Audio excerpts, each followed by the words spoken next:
Patuloy na iniimbestigahan ng pulisya ang insidente. Samantala, dead on the spot ang isang motorcycle rider matapos umanong magulungan ng trigger truck sa EDSA flyover alas 8 ng gabi nitong Miyerkules.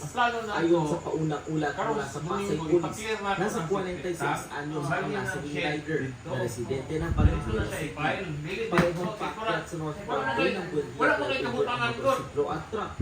Nasa kaliwang bahagi umano ng truck ang motorsiklo at nabangga nito ang likurang bahagi ng truck. Napailalim ang motorsiklo at nagulungan ang rider na nagresulta sa kanyang agarang pagkamatay. Nasa kustodiya na ng pulis ang driver ng truck na posibleng maharap sa reckless imprudence resulting in homicide. Job Manahan, ABS-CBN. Apat ang patay habang 3 ang sugatan matapos gumuho ang lupa sa isang pribadong subdivision sa Antipolo City, Miyerkules ng hapon. Nagpapatrol, Karen de Guzman. Alam mo, nagkanta mo? Oo. Siguro, naisip ko pa ako. Habang nahirapan ka sa loob mo, silalim ng lupa. Sobrang sakit ng pagkawala ko talaga.